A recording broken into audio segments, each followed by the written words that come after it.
Olá pessoal, tudo bem? A gente já estava conversando um pouquinho aqui nos bastidores, né, da gravação, mas agora vai o boa noite oficial aqui para você. Boa noite, bom dia, boa tarde. Momento que você for assistir a essa gravação, que a gente faz sempre em benefício daqueles que não podem participar aqui do nosso grupo, por compromissos, né, enfim, e também daqueles que depois assistem no canal a gravação do estudo. Espero que seja uma bênção para todos, né? Nós estamos fazendo aqui uma série de estudos com o nome com o título geral, né, de Encontros com a Palavra. Já expliquei para vocês, mas não custa lembrar que é um estudo bíblico panorâmico, né? A gente faz uma geral assim na Bíblia. Começamos lá no Gênesis, estamos avançando pela história do povo de Deus na Bíblia. No último estudo falamos sobre Abraão. Se você perdeu o estudo, está no meu canal na playlist Encontros com a Palavra. É só ir atrás e assistir os anteriores, né? E nós estudamos sobre o encontro de Eva lá com a serpente no Éden, depois do começo da história do pecado no mundo. No último estudo, né, foi muito bonito, nós vimos ali como Abraão e Isaac ilustraram para o universo todo, né, o que Jesus fez na cruz, ao oferecer, Deus fez na cruz ao oferecer seu filho em sacrifício, né? Então, é uma história muito bonita, também é uma história tipológica, ou seja, ela aponta para Jesus. E estamos aqui no nosso sexto estudo, então já tem bastante coisa aí que a gente viu, né? E estamos aproveitando as histórias da Bíblia, os grandes encontros, para a partir deles a gente pensar dali princípios, valores, doutrinas bíblicos, aprendendo assim cada vez mais da palavra de Deus. Eu estou gostando bastante, espero que vocês também.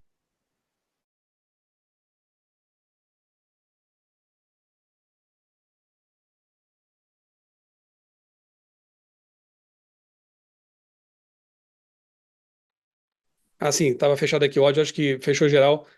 Desculpe aí. Então, como eu dizia, né, tem sido uma bênção.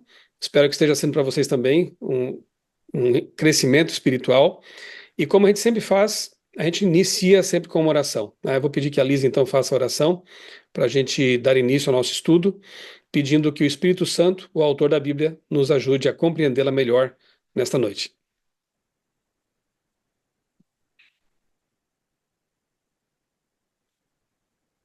Tá fechado o áudio, Lise. Boa noite, Milei. Agora deu certo. Pinheiro, Boa amiga nossa, noite. chegou aí também agora. Seja bem-vinda. Boa noite. Então, vamos iniciar o nosso estudo de hoje pedindo que Deus possa estar aqui conosco. Então, eu peço que você, em atitude de reverência, então feche seus olhos. Pai querido, nós estamos mais uma vez tendo o privilégio de abrirmos a tua santa palavra, iniciarmos mais um estudo. Pedimos que o Senhor possa estar conosco, que o Senhor possa, através do pastor Michelson, trazer para nós uma luz sobre os assuntos que iremos abordar hoje, que possamos compreender melhor aquilo que o Senhor deixou ensinado para nós nas suas Santas Escrituras, e que isso possa, de alguma forma, influenciar a nossa vida, a maneira como percebemos o seu cuidado pela humanidade, desde os princípios da criação do mundo, de cada um dos personagens bíblicos, para que possamos entender o seu amor por nós ainda hoje. Esteja conosco, com aqueles que irão assistir essa reunião mais tarde, quem sabe. Que o Senhor esteja conosco, nos abençoando. Nos dê uma boa noite, por Jesus, amém. Amém. Obrigado, Lise. A história de hoje, como nós colocamos no grupo lá, né, o cartaz, o título dela é José Encontra os Irmãos. E é uma história maravilhosa, muito bonita. Já rendeu filmes, animações, porque realmente é uma narrativa assim empolgante e que traz muitos ensinamentos importantes para nós, né? José, um dos filhos de Jacó, ele passou por muitas experiências probantes, né? Desafiadoras. Ele foi vitorioso, mostrando que é possível ser fiel mesmo num mundo de pecado, um mundo corrompido. É bom lembrar que ele praticamente passou a maior parte de sua vida lá no Egito, uma nação pagã, uma nação idólatra, e ali ele pôde manter sua fé também em circunstâncias bem difíceis, né? Só para a gente lembrar de uns detalhes importantes, deixa eu pegar aqui minha Bíblia. Eu anotei aqui algumas coisas para a gente só recordar de algo que a gente já viu, né? Então, os deuses daquela terra precisavam de sacrifícios para ser agradados e apaziguados. O Deus de Abraão era diferente. Ele proveu o sacrifício, ele é o sacrifício. Abraão precisava compreender isso e passar para as futuras gerações. O Filho de Deus morreria por todos nós. Deus proverá. Jesus é o Cordeiro de Deus. Então, isso a gente viu na lição anterior, né?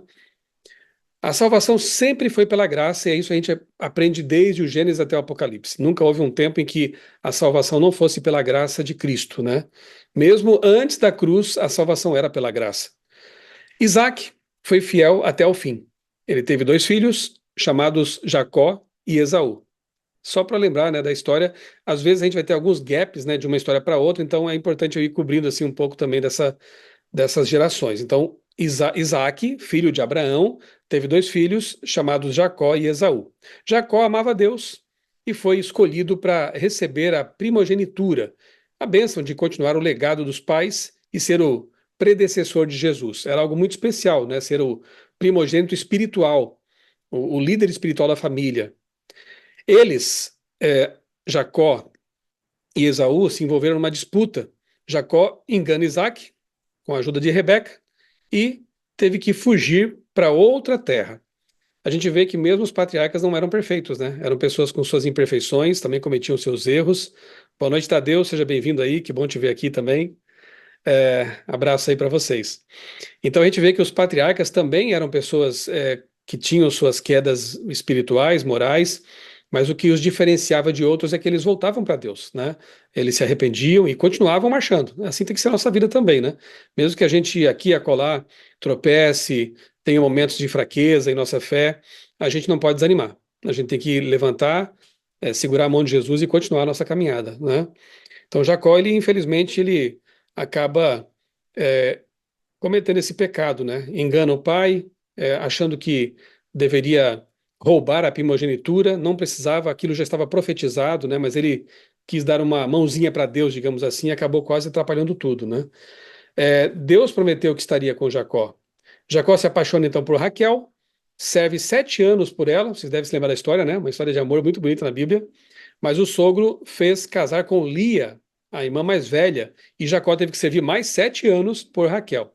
Então, ao todo, 14 anos de serviço, né, para poder se casar com a amada, né? E aí tiveram 12, essa família, né? Jacó, Lia, Rebeca e depois também as servas, enfim, eles acabaram tendo 12 filhos. José foi o primeiro filho de Raquel e era o preferido. Aqui a gente já vê que era uma família um pouquinho disfuncional, porque tinha suas preferências, tinha algumas disputas. A gente vê que o plano de Deus sempre foi a monogamia, né? Deus acabou tolerando, mas nunca foi plano dele a poligamia. E as famílias polígamas sempre tiveram problemas, né? A gente vê que havia sofrimento, disputas, inveja, ciúmes, né? Não é o plano de Deus, ponto, né? Não funciona direito. E aqui nós vemos, inclusive, problemas entre os irmãos. Como a Rebeca era a preferida de Jacó, e ela teve apenas um filho, dois, na verdade, depois veio Benjamim, né? Ela era estéril, foi um milagre. Lia tinha mais filhos. Os irmãos, filhos de Lia e das servas de Lia, da serva de Lia, acabaram tendo ciúmes, né? Daquele menino que era o mais mimado, José.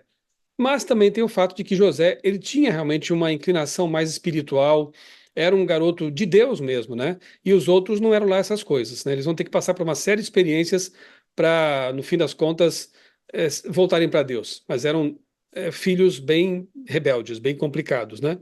Os irmãos não suportavam ver como José era diferente e amado.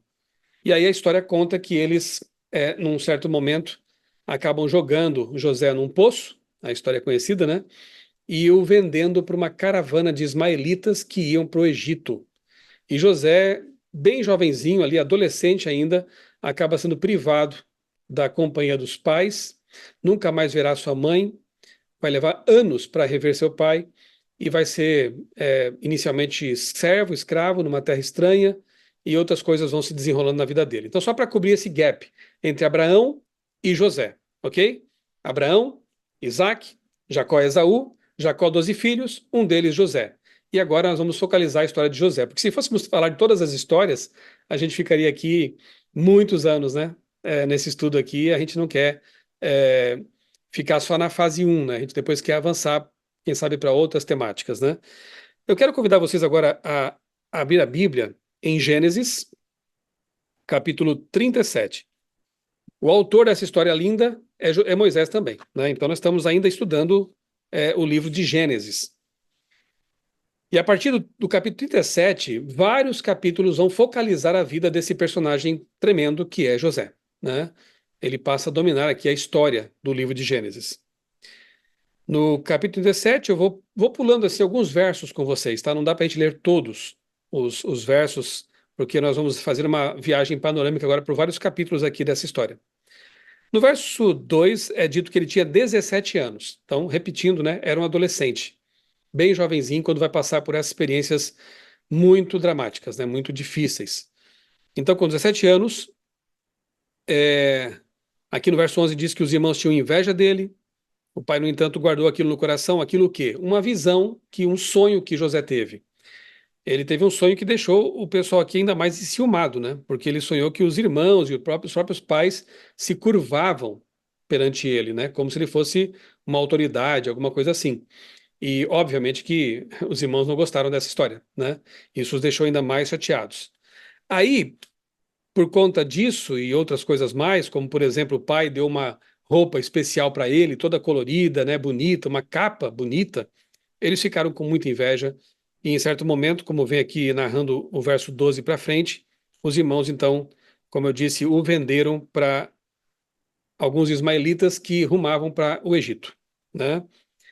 Aí diz aqui no verso 20, né? Vamos matá-lo e jogar o corpo numa dessas cisternas. Diremos que um animal selvagem o devorou, mas Rúben, né, ficou preocupado com isso. Não, não, não. Não vamos chegar a tanto, né? E aí deu a ideia de vendê-lo. Mas eles pegam a capa, realmente sujam com sangue e levam para o pai a notícia triste de que o filho teria morrido. Imagina para o coração de Jacó como foi essa notícia, né? De ver ali a roupa do filho, suja de sangue, rasgada, e achar que ele tinha morrido, o filho tão querido, né? E de fato se passarão 2 décadas, né? Sem que o pai reveja o filho e saiba da história real. Agora, o interessante é que no 38, Moisés faz uma pausa narrativa e focaliza Judá, um dos filhos que era para ser o filho primogênito, na verdade, né? Porque era o filho mais velho, mas ele acaba sendo tão ímpio que perde também a primogenitura. E aqui mostra o momento em que Judá ele acaba se envolvendo numa relação praticamente incestuosa com a sua nora, um homem corrupto, né? Ele foi buscar ali uma prostituta, enfim.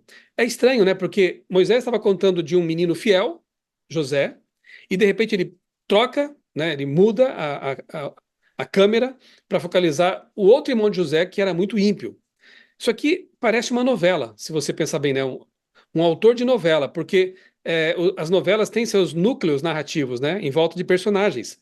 O pessoal acha que os autores de livros e novelas e contos, né, de hoje em dia são geniais, mas olha só lá atrás, quem que já tinha essa genialidade inspirada, né? Moisés, tremendo autor aqui. Então ele sai do núcleo narrativo que envolve José e a trama envolvendo José, ele interrompe isso, deixa a gente em suspense, né?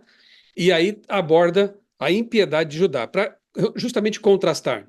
Judá estava ali perto da família, tinha tudo para ser fiel, né? Mas ele se casa com uma mulher que não era do povo de Deus, depois ele se envolve nessa relação aqui em prostituição, ele é enganado, né, pela Tamar, né? Ele se deu mal aqui, né? Porque depois foi revelado todo o esquema.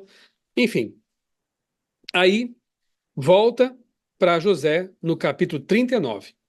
Ele deixa Judá de lado, já mostrou que Judá, tendo todas as vantagens para ser fiel, não foi, e volta para o menino que não tinha vantagem nenhuma, mas foi fiel. Olha que interessante, né? Que contraste marcante entre os dois, Judá e José. Aí José, aqui nesse capítulo 39, ele já está então na casa de um egípcio, de um oficial ali de destaque. José é um servo, ele foi comprado por Potifar, certo? Também é uma história muito conhecida.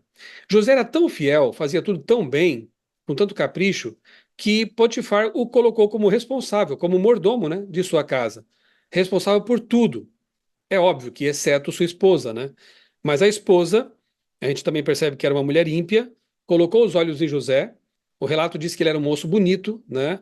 Era um jovem de boa aparência, enfim, era uma pessoa inteligente, e ela então o cobiçou. E o texto diz, aqui no verso 7, notem o contraste. Judá se entregou às paixões carnais ali, né? Teve ali relação com a sua nora, enfim, achando que era uma prostituta. Enquanto José, que era um moço solteiro, que estava longe da família, longe da igreja, digamos assim, né? Poderia, inclusive, se revoltar, né? Com Deus, quem sabe, e dizer: quer saber, já que eu fui vendido aqui para esse Egito, eu vou me entregar mesmo à vida de pecado. Mas vamos ver o que acontece?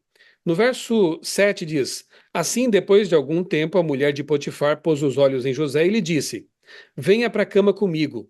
Ele, porém, recusou e disse à mulher do seu dono: escute, o meu senhor não se preocupa com nada do que existe nesta casa, porque eu estou aqui, tudo o que ele tem passou às minhas mãos.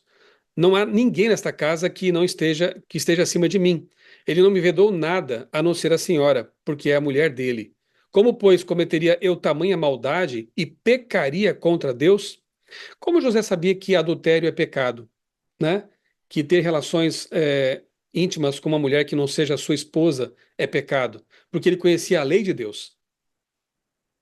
Nós não chegamos lá ainda, não fomos até Moisés ainda, né?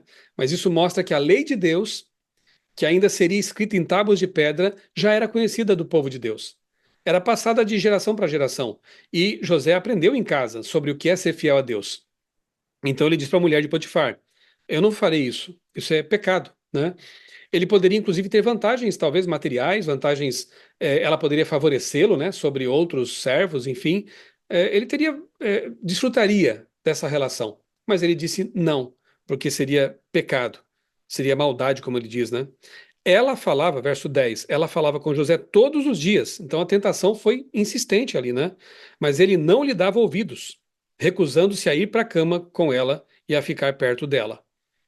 Aqui nós aprendemos uma lição muito preciosa. Com o pecado, não se brinca. Então, cada um conhece as suas fraquezas, suas tendências, né, para esse ou para aquele pecado, enfim.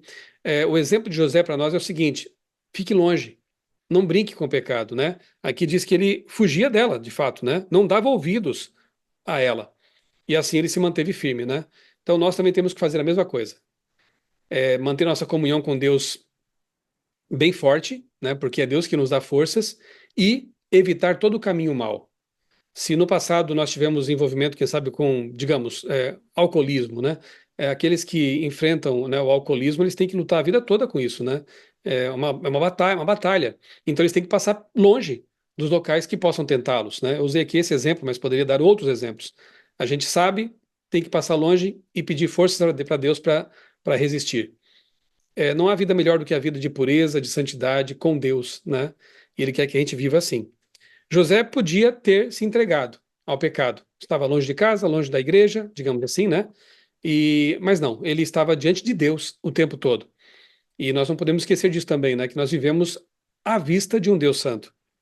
E aí vem aquela história que a gente já conhece, que ela mentiu, né? Ela foi agarrá-lo e ficou com a capa dele, e então fez uma falsa denunciação, nós diríamos hoje, né? Ela o acusou de assediador e, por conta disso, ele foi preso, né? Injustamente preso. Dizem que se não fosse o fato de Potifar saber que sua mulher não era a flor que se cheirasse, ele teria mandado matar José. Mas José foi apenas preso, né? E ficou na cadeia um bom tempo. Será que agora ele se revolta com Deus? Capítulo 40. Nós vemos aqui José sendo tão fiel na cadeia que ele é colocado como responsável pelos presos lá, né? O carcereiro admirava aquele jovem. E ele, inclusive, interpretava sonhos ali, né? Ele é um profeta, né? É um profeta de Deus. E no verso 8, nós lemos assim, do capítulo 40. Eles responderam: tivemos um sonho, e não há quem interprete. José lhes disse: não pertencem a Deus as interpretações? Contem-me o sonho que tiveram. Então ele atribui a Deus, né, o poder de interpretar sonhos, de dar revelações, e aí Deus revela para José o que aqueles dois homens haviam sonhado, o copeiro, né, e o padeiro lá do rei, do faraó. E eles acabam sendo libertados, esquecem de José, porque José pediu: lembre de mim, né? Estou aqui preso injustamente. E eles esquecem de José, um deles é morto, o outro continua ali no palácio. E aí se lembra, só quando o faraó tem um sonho, é que aquele senhor, né, que foi libertado da cadeia lá, se lembra então de José. E ele diz: olha, tem lá na cadeia um rapaz que pode interpretar os seus sonhos. E a história de José começa a mudar por aqui, né? Ele é chamado, no verso 41, capítulo 41, ele é chamado aqui perante o rei, né? Então, aqui no verso 7, a gente vê que ele sonhou com espigas mirradas, depois as vacas magras, as vacas gordas também, é uma história bem conhecida, né? 7 anos de fartura, 7 anos de seca, e José, ele inclusive sugere ao rei como lidar com essa situação. Olha, rei, você deveria estocar no tempo de fartura para ter estoques de alimentos no tempo de privação. O rei fica tão fascinado com o fato de que José interpretou o sonho e deu essa sugestão sábia que o coloca como superintendente, né? Era quase um governador do Egito. Olha que contraste na história, de servo presidiário para governador do Egito. Será que agora José se corrompe? Será que agora José, diante de todo o poder, riqueza, ele vai se vingar das pessoas? Ele vai aproveitar agora que ele tem dinheiro, né? Tem poder? Ele não muda. A gente vê que a postura dele é a mesma, né? Então, na pobreza ou na riqueza, José era um homem de Deus, né? Inclusive no verso 16, José responde assim, ó: isso não está em mim, mas Deus dará a resposta favorável a Faraó. Gente, a gente pode pensar o seguinte, né? Que, claro que foi triste José ter ido para o Egito, daquele jeito, naquelas circunstâncias, mas vejam como ele começa a brilhar aqui no Egito. Vejam como ele começa a testemunhar de Deus no Egito. A história dele é muito paralela, muito semelhante à outra que nós veremos lá adiante ainda, que é a de Daniel e seus amigos lá em Babilônia. Se Deus permitiu que esse moço fiel fosse para lá, é porque ele queria testemunhar aos egípcios. Porque Deus também quer alcançar os povos, né, que não têm o conhecimento da verdade, como os hebreus, como os cristãos, né? Ele queria também alcançar outros povos, tanto que ele mandou Jonas pregar para os ninivitas. Ninivitas eram da capital da Síria, um império pagão terrível, né? Ele mandou alguns servos para a Babilônia e mandou José para o Egito. Olha que interessante, né? Permitiu que José fosse para o Egito, porque ele sabia que ele seria fiel. Vejam, José disse para os presos lá na cadeia: é Deus quem faz isso. E diante do faraó, ele não se acanha. Ele diz também para o faraó: é Deus que faz isso. Então ele está testemunhando naquela terra pagã, né? Bom, aí vamos ver o que mais que nós podemos pensar aqui do capítulo 41. 37, José como governador do Egito. Aí o faraó diz, né? Será que poderíamos achar alguém melhor do que José, um homem em quem está o Espírito de Deus? Olha como eles reconhecem agora que José, ele tinha o Espírito de Deus, né? Interessante isso. Bom, aí, olha só, eu quero destacar um negócio interessante aqui, ó, verso 45. Estão comigo? 41, capítulo 41, verso 45. Faraó chamou José de Zafenate Paneia, mudou o nome dele, né? Nome egípcio. E lhe deu por mulher Azenate, filha de Potífera, sacerdote de On, e José percorreu toda a terra do Egito. Ora, a Bíblia não recomenda, né, que cristãos se casem com, digamos, pagãos, né? É importante que as pessoas elas tenham as mesmas convicções, né, as mesmas esperanças, creiam na palavra de Deus, até porque os filhos depois deverão ser criados em que caminho, né? Então a Bíblia fala de julgo desigual. E isso é uma preocupação que os cristãos devem ter. Mas aqui, José, ele se casa com uma filha de um sacerdote egípcio. Será que agora José vai ceder? Será que a mulher vai levá-lo para a religião egípcia? A adorar Horus, Osíris, Tot e aqueles deuses todos do panteão egípcio? Olha que bonito que a gente vê aqui nos versos 50, 51 e 52. Antes de chegar a fome, nasceram dois filhos a José, os quais lhe deu Azenate, filha de Potífera, sacerdote de On. Ao primogênito, José chamou de Ramsés. Eu li certo? Não, né? Manassés. Pois disse: Deus me fez esquecer todo o meu trabalho e toda a casa de meu pai. Ao segundo, deu o nome de Tutmoses. Eu li certo? Também não. Efraim, dois nomes hebraicos. Pois disse: Deus me fez próspero na terra da minha aflição. O que isso mostra para a gente nas entrelinhas? O fato de que Moisés, casado com essa moça, né, que era uma egípcia, dá aos filhos dois nomes hebreus, nomes hebraicos, né, que apontam para o Deus criador do universo.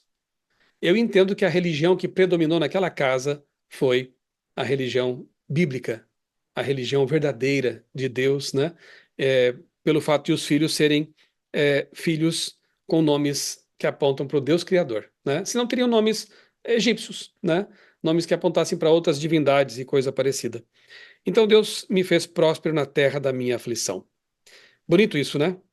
Aí no capítulo 42, olha que a história vai, ela vai transcorrendo, né? Vai criando assim uma dramaticidade, envolve a gente na leitura. E no capítulo 42, então, a coisa fica ainda mais dramática. Por quê? Porque como houve fome na terra, chegou aquele período de fome agora, né?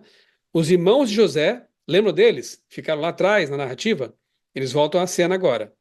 Eles vão ao Egito para buscar comida. Eles tinham lá algumas posses e iam trocar por trigo, por cevada, talvez, né? Enfim, pelos grãos que José havia estocado, né? Aí no verso 6, 42, verso 6, lemos assim: José era governador daquela terra. Era ele quem vendia a todos os povos da terra. Os irmãos de José vieram e se prostraram com o rosto em terra diante dele. E a profecia se cumpre. Lembra do sonho de José? Que os irmãos, né, feixes, né, ou então estrelas, representados nesse sonho por esses elementos, se prostravam diante dele. Aqui está o cumprimento do sonho, né? Não sabiam que era José, naturalmente. José tinha crescido, já fazia aí um bom tempo, né? Vários anos. Estava vestido como egípcio, né? E eles nem imaginavam que pudesse ser o José. Estava falando egípcio, né? Quando José viu os seus irmãos, reconheceu-os, porém não se deu a conhecer. Foi ríspido com eles e lhes perguntou: de onde vocês vêm? E agora começa um processo psicológico bem interessante. José vai testar os irmãos. Ele quer saber se aqueles irmãos ainda eram os mesmos que o haviam vendido, que haviam traído José, sido tão malignos lá no passado, né? E ele, aqui, pena que nosso tempo não é tão longo para tratar de tudo isso, mas José começa a colocá-los à prova, dá alguns elementos que parece que ele é um adivinho, né? Porque ele coloca os irmãos na ordem de puridade à mesa ali, eles ficam intrigados com aquilo, né? Ficam até com medo, enfim, né? E aí José faz com que um deles fique ali preso para que eles provem o que tinham dito para ele. José, senhor, né, governador, nosso pai idoso ficou lá em Canaã, mas nos mandou para cá para buscar comida e nós viemos então. E José disse: se for verdade, então vocês vão deixar um irmão aqui e vão voltar para lá, levando alguma coisa, e depois voltem para buscar o seu irmão. Aí se passa um ano, né? Um deles fica preso ali e acaba a comida de novo. E eles têm que voltar para o Egito. E aí, nessa volta, José intensifica a prova. Só um detalhe aqui arqueológico para vocês. Existe uma pirâmide numa região chamada Beni Hassan, que descobriram lá dentro pinturas, né, egípcias que mostram o povo Rapiru, que eram os hebreus, levando algumas coisas para trocar, alguns jumentos, né, com carga, para trocar por comida no Egito. Olha que interessante. Você vê nessa pintura, depois eu coloco no grupo lá uma foto para vocês, tá? Na pintura você vê ali o povo, pessoas egípcias, eles têm uma cor de pele diferente, eles eram mais escuros, né? Egito é norte da África, roupas diferentes, e em cima você vê pessoas com outra cor de pele, com roupas diferentes, levando coisas para trocar por alimento. É uma evidência histórica, arqueológica, de que realmente aquilo que está escrito aqui na Bíblia é verdade, né? Se você quiser depois pesquisar no Google aí, Beni Hassan, com H, você vai encontrar essas informações aí. Aí quando os irmãos voltam ao Egito, no capítulo 43, no verso 8, nós lemos assim: então Judá disse a Israel, seu pai: deixe o jovem ir comigo, porque José pediu que trouxessem Benjamim para provar que tudo que ele estava dizendo era verdade. José os acusou de espiões e de impostores, né? Só que Benjamim era o último filho, lembram? De Raquel, a amada esposa de Jacó. Como que eles poderiam levar Benjamim agora para o Egito, né? Aí Judá diz: deixa o jovem ir comigo. Lembra do Judá? Judá, aquele lá que cometeu tantos pecados, agora ele volta para a história. Será que Judá mudou? Não mudou? Ainda é um ímpio como foi no passado?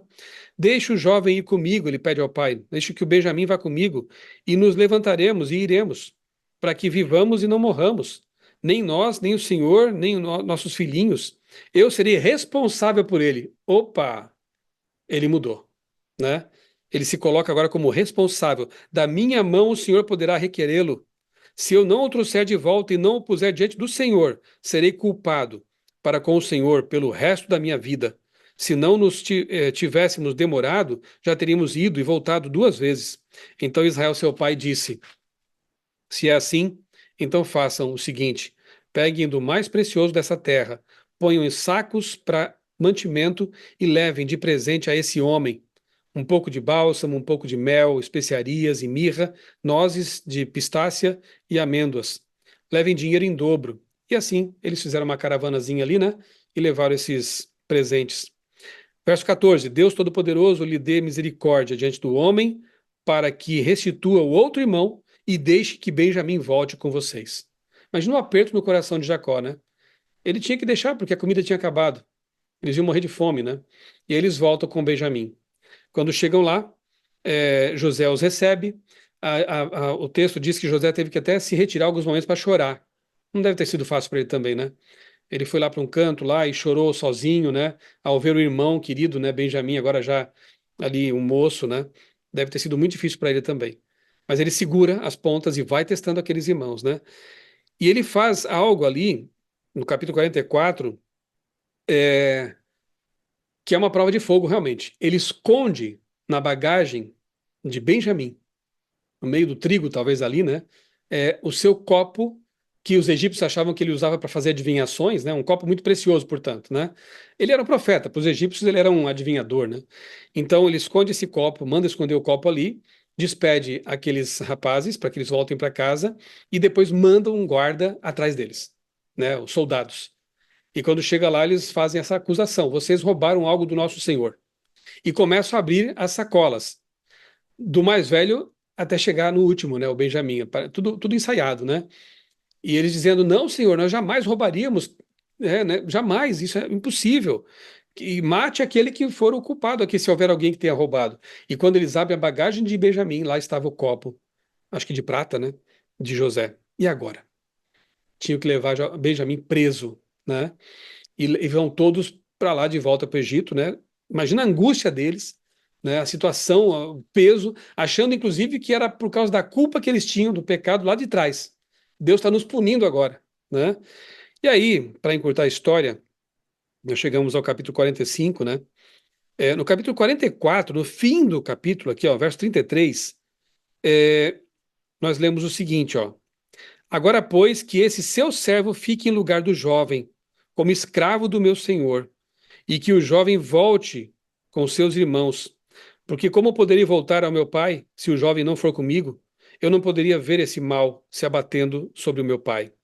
Aquele mesmo Judá que consentiu com a venda de José lá no passado, aquele mesmo Judá ímpio, né, entregue ali às paixões da carne, enfim, ele agora se coloca no lugar do irmão e diz: Senhor, seu governador, eu não posso voltar sem o Benjamim. Então, me prenda ou me mate, enfim, e deixe que ele vá embora.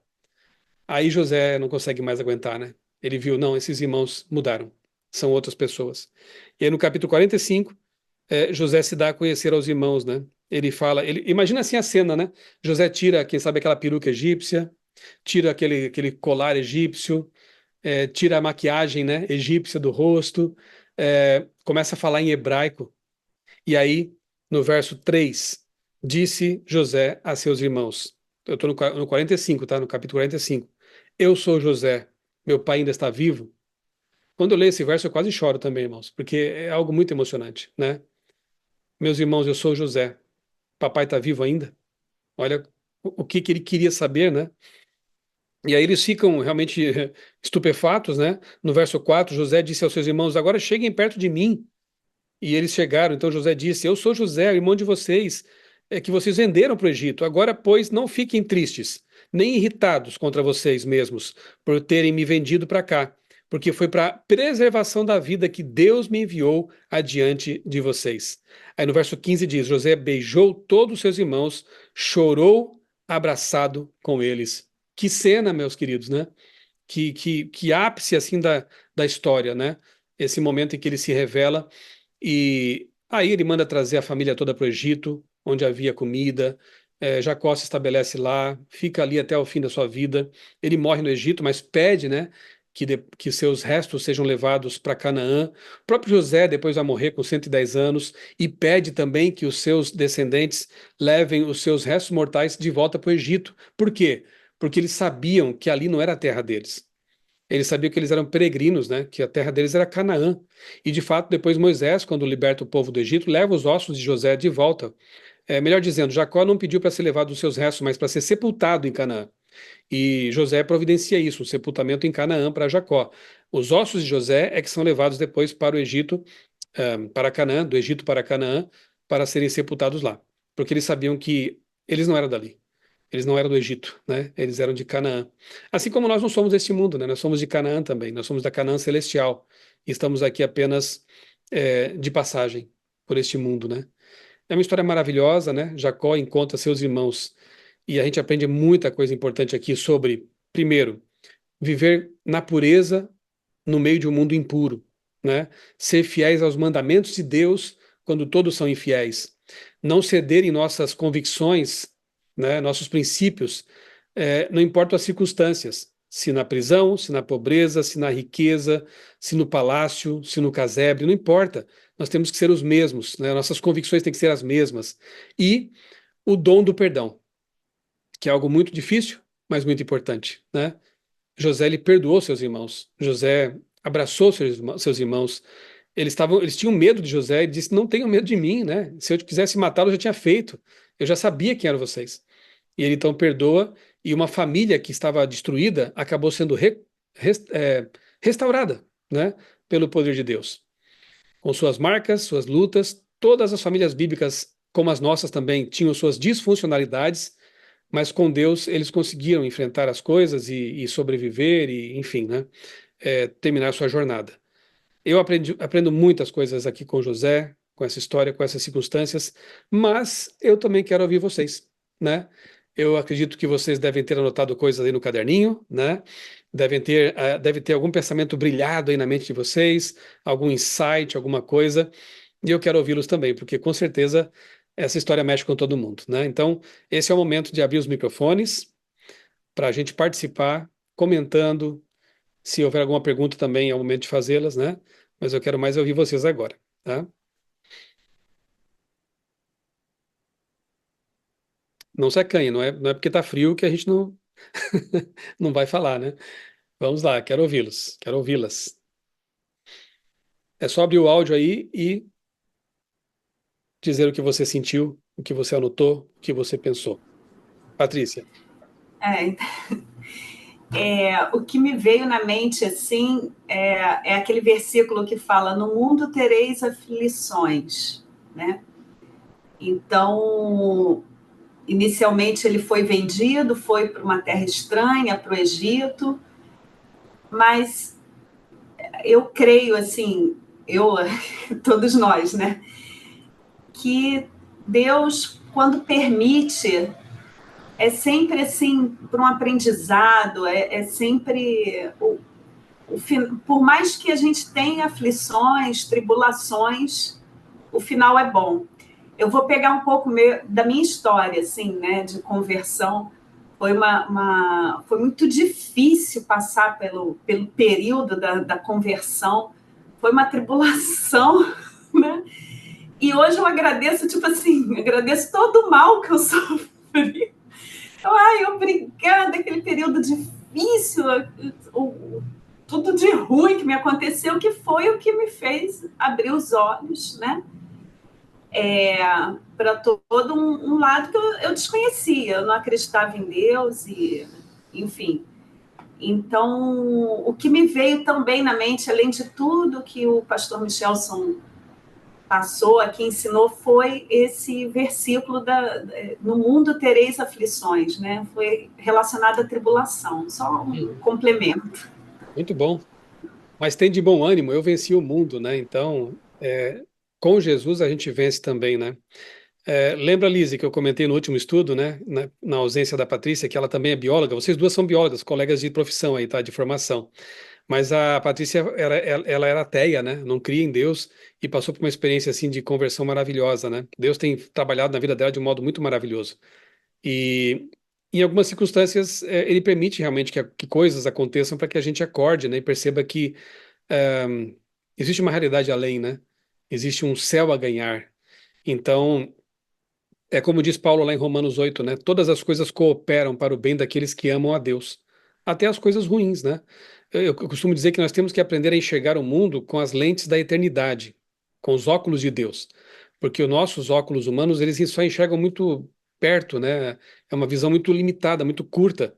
Mas quando a gente aprende a enxergar o mundo com essas lentes aqui da palavra de Deus, a nossa visão se amplia e a gente percebe que como você já percebeu, né, Patrícia, que mesmo lá naquelas provas, naquelas dificuldades, aquelas lutas, era Deus, quem sabe, modelando o nosso caráter, né, aparando algumas arestas, ou então nos fazendo ver algo que de outra forma não veríamos, porque Ele tem em vista a nossa salvação eterna. Então, Paulo também diz: em tudo dai graças, né? Mesmo quando eu estou doente, sim. Mesmo quando eu perco o emprego, sim. Em tudo dai graças, porque se você é um servo de Deus, se você anda segundo a vontade dele, você verá lá adiante, em algum momento, que aquelas coisas que pareciam ruins e foram ruins de fato no momento, mas elas acabaram se transformando em bênçãos, né? Então é isso aí, né? No mundo tereis aflições, porque como já vimos, esse mundo não é o mundo ideal, não é o plano de Deus, nunca foi. Então aqui nós vamos enfrentar situações difíceis, mesmo sendo totalmente fiéis como José foi. Mas vejam como aquilo tudo se reverteu, se revelou bênção, né? Ele salvou uma geração e deixou marcas que duraram gerações, né? E estão tocando a nossa vida hoje. Olha como valeu muito a pena, né? A história de José ainda hoje inspira, ainda hoje salva, né? Muito bom. Quem mais quer comentar? Eu acho que uma coisa bem importante, hoje a gente escuta muito que a nossa geração é outra. Ah, isso aí não tem problema. Ah, isso aí já não tem mais tanto peso, a nossa geração mudou. Os relacionamentos são mais abertos, né? Isso é coisa de careta. Então a gente escuta às vezes algumas coisas e a gente percebe que o Deus é o mesmo. E José, ele mudou de cultura. Ele estava num local onde ninguém, igual você falou, ninguém estava vendo o que ele ia fazer. Quem sabe ele virasse ele o amante da esposa de Potifar, ninguém ia saber. Ele foi vendido, falou: ah, Deus esqueceu de mim, tô aqui mesmo, ah, que se dane, né? Não tô nem aí. E mesmo assim, ele entendeu, falou assim: os meus princípios são os mesmos, eu não vou mudar. Não importa onde eu estou, porque Deus está comigo onde quer que eu esteja, em qualquer situação que eu esteja. Então, ele não se permitiu ser influenciado por uma diferença de cultura, por pensamentos de pessoas que estavam ali em volta dele. Então, ele decidiu permanecer fiel. Então, eu acho isso muito importante, porque Deus pode ter sonhos incríveis para nós, mas se nós não fizermos a nossa parte no sentido de viver o propósito também, de nos portarmos, de suportar o processo, a gente não vai viver não vai viver o propósito. Então, cabe a nós entender, orar, agradecer, aprender, para a gente poder viver o propósito também. E usar bem nossa liberdade de escolha, né? Qual vai ser a nossa biografia? De Judá ou de José? Né? Depende das nossas escolhas, daquilo que escolhemos hoje, né? Estou feliz aqui de ver também a Lígia, a Milei, já falei, né, que está aqui conosco, a Regina também, nossa querida irmã, está aí a Sandra, o Pedro Navarro disse aqui, olha, eu estou no carro, pastor, a viagem hoje atrasou, mas não vou abrir a câmera, mas está conosco, olha que bonito, né, mesmo viajando ali, o Pedro está aqui com a gente, obrigado, Pedro, é muito bom ter vocês aqui. Quem mais quer comentar alguma coisa que essa história aí é, chamou atenção, marcou você? O que que você leva para a vida da história de José no Egito? Fique à vontade.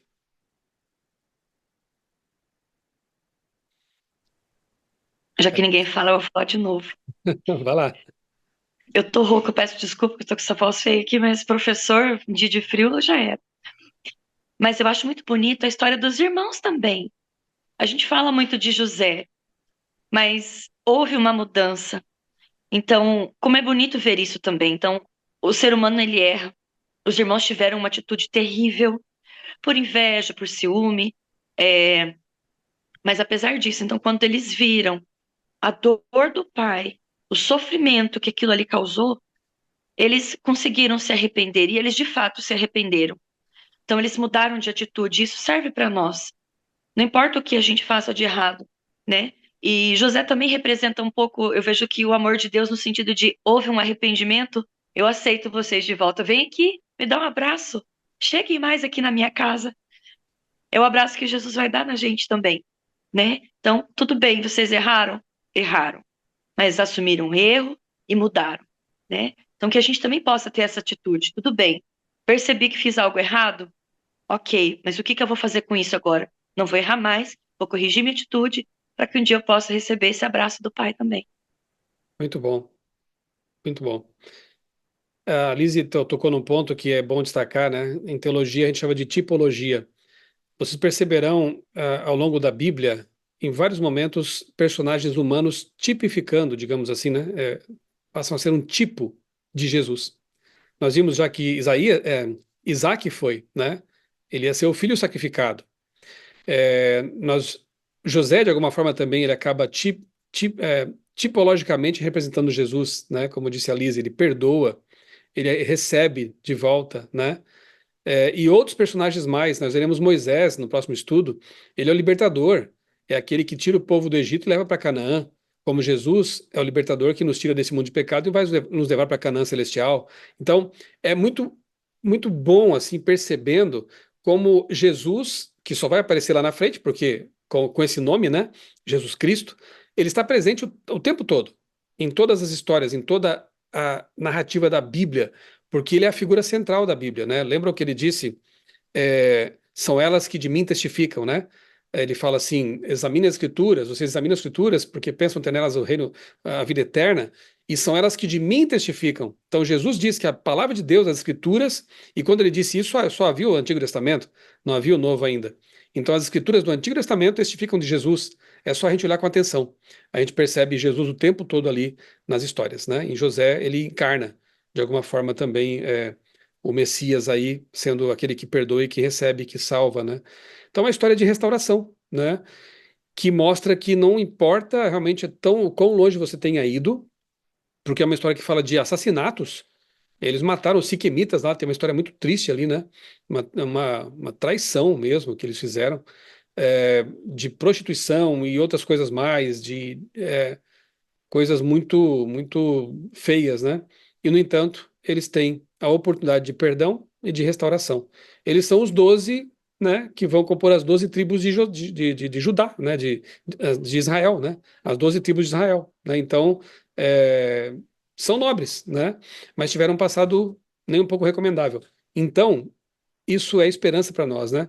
Não importa o que tivermos feito, o passado que tenhamos tido, com Deus tudo se faz novo. E isso é muito bonito, né?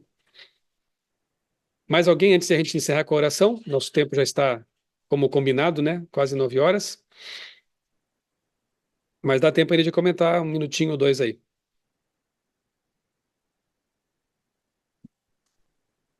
Tá bom, então. Acho que exploramos relativamente bem a história, né? A gravação estará disponível para os nossos amigos, para outros mais também. Espero que seja uma bênção para todos, né? E aí no grupo a gente marca o próximo estudo, que provavelmente poderá ser na próxima quinta-feira, caso vocês possam também, né? A gente marca ali para a semana que vem. E aí eu não vou dizer agora, vou deixar aí no ar, né? Eu até já dei um spoilerzinho aqui, mas, né, depois eu coloco lá o cartaz e o tema do próximo estudo, né? Que vai ser também maravilhoso, com certeza. Vamos orar? Pedindo uma bênção de Deus aqui para o resto da semana, pelo feriado que vem, pelos nossos irmãos lá do Rio Grande do Sul também. Continuemos orando por eles, né? Pela situação toda que estão vivendo. E pelo nosso grupo. Que Deus continue nos fortalecendo, nos abençoando com esse conhecimento maravilhoso e nos tornando mais semelhantes a José e a Jesus, principalmente Jesus, né? Vamos orar? Pai querido, muito obrigado, Senhor, por esse estudo maravilhoso da tua palavra, por essa história que foi registrada para o nosso bem, para a nossa bênção, a história de José, seus irmãos, seus pais. Pai querido, que nós sejamos fiéis como José foi em todas as circunstâncias. entendendo que o segredo dele está ao nosso alcance também, que é comunhão com Deus. Que sejamos semelhantes a Jesus, que era realmente para quem José apontava com a sua vida de fidelidade. E se pecamos, se fizemos algo que te desagradou, perdoa-nos, como perdoaste os irmãos de José também, Senhor. E apaga esse pecado e nos dá, por favor, uma nova oportunidade para que possamos olhar para frente com esperança e finalmente um dia chegar a Canaã celestial. Continua, Pai, abençoando este nosso grupo, esse nosso estudo, as aflições, lutas, dificuldades de cada um, que Tu estejas ao lado e usando também essas coisas para nos aprimorar e abençoar. Nós agradecemos tudo e te pedimos essas bênçãos em nome do Senhor Jesus. Amém. Boa noite, meus queridos. Deus abençoe todos vocês. E então a gente fica aqui aguardando o próximo estudo, né? E mais informações também. Deus abençoe muito vocês. E os que vão assistir depois também, que recebam as bênçãos de Deus. Um abraço.